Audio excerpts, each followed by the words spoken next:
জানেন গতকালকের এই মর্মান্তিক ঘটনার কারণে আজকে মাননীয় প্রধান উপদেষ্টা আমাদেরকে আহ্বান করেছিলেন।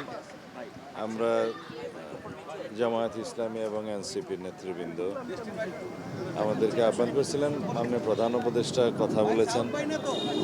তার আগে আমরা দেখেছি ওখানে ওসমান হাদির পরিবারের সদস্য, তার বোন ভাইয়েরা মাননীয় প্রধান উপদেষ্টার সাথে কথা বলছেন।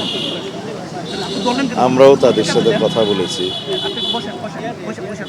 আজকের যে বিষয়টা আমাদের আলোচনায় উঠে এসছে, প্লিজ ভাই কথা বলেন না, তা হলো ওসমান হাদির উপরে এই হামলা প্রকৃতপক্ষে বাংলাদেশের উপরে এই হামলা। এটা বিচ্ছিন্ন কোনো ঘটনা বলে আমরা মনে করি না। নির্বাচনের তফসিল ঘোষিত হয়েছে 10 তারিখ,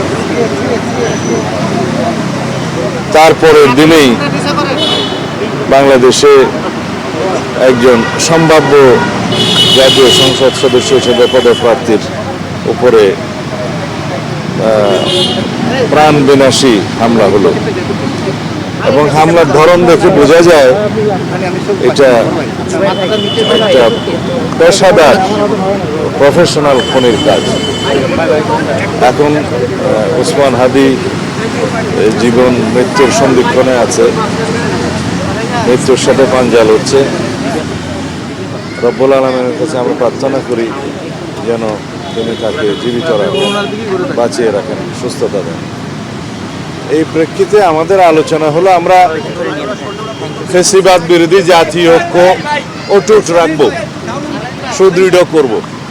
আমাদের মধ্যে রাজনৈতিক বিতর্ক হতে পারে, সামনে নির্বাচন, বিভিন্ন রকমের রাজনৈতিক বিতর্ক হবে, কিন্তু আমরা ওই পর্যায়ে বিতর্ক করব না যাতে করে আমাদের ঐক্য বিনষ্ট হয়।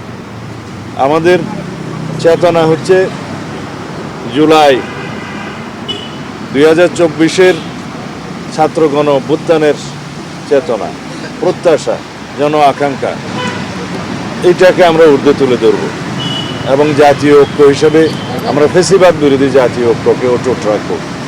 এই জায়গায় আমাদের কোনো আপোষ নেই। আমরা মনে করি নির্বাচনের এই সময়টায় যারা বাংলাদেশে নির্বাচন চায় না এবং নির্বাচনকে যারা একটি গণতন্ত্রের উত্তরণের পথ হিসাবে দেখতে চায় না, শক্তিশালী রাষ্ট্র বিনির্মাণের বিপক্ষে যারা, প্রকৃতপক্ষে গণতন্ত্রের বিরুদ্ধে শক্তি, তাদেরই এই কাজ। তারা বাংলাদেশেও আছে এবং বাংলাদেশের বাইরেও আছে। পতিত ফ্যাসিবাদকে অবশ্যই আমরা এই বার্তা দিতে চাই, এই জাতীয় কোনো ধরনের হামলা করে বাংলাদেশের গণতান্ত্রিক উত্তরণকে বাধাগ্রস্ত করতে পারবে না, প্রতিহত করতে পারবে না। আমরা সকল গণতান্ত্রিক রাজনৈতিক দল আমরা ফ্যাসিবাদ বিরোধী জাতীয় ঐক্যে অটুট থাকব এবং আগামী জাতীয় সংসদ নির্বাচনকে যে কোনো মূল্যে আমরা অর্থবহ করব, বিশ্বাসযোগ্য করব এবং এমন একটি বিশ্বাসযোগ্য নিরপেক্ষ নির্বাচন হবে যা বিশ্ব স্বীকৃত হবে। সেই জন্যেই আমরা কাজ করছি এবং আমাদের মধ্যে রাজনৈতিক সংস্কৃতিটা যাতে সেভাবে বহাল থাকে আমরা সবাইকে আহ্বান জানিয়েছি। আমাদের রাজনৈতিক সংস্কৃতিটা অনেকটাই পরিবর্তিত হয়েছে, জনপ্রত্যাশা এবং গণ অভ্যুত্থানের প্রত্যাশা অনুযায়ী, আকাঙ্ক্ষা অনুযায়ী সেরকম গণতান্ত্রিক রাজনৈতিক সংস্কৃতি আমরা অব্যাহত রেখে চর্চা করে ইনশাআল্লাহ আগামী দিনে আমরা একটি শক্তিশালী গণতান্ত্রিক রাষ্ট্র নির্মাণ করব। আমাদের এই গণতন্ত্রের উত্তরণের পথটাকে আমরা যেন আরও সহজ করতে পারি, সেই জন্য সবার সহযোগিতা আহ্বান করছি আমরা। আর ইনকিলাব মঞ্চের পক্ষ থেকে একটা জাতীয় প্রতিরোধ সভা এই সন্ত্রাস বিরোধী, বিশেষ করে ওসমান হাদির এই ঘটনার পরবর্তীতে আজকেও তারা করছে, আগামীকালকে করবে।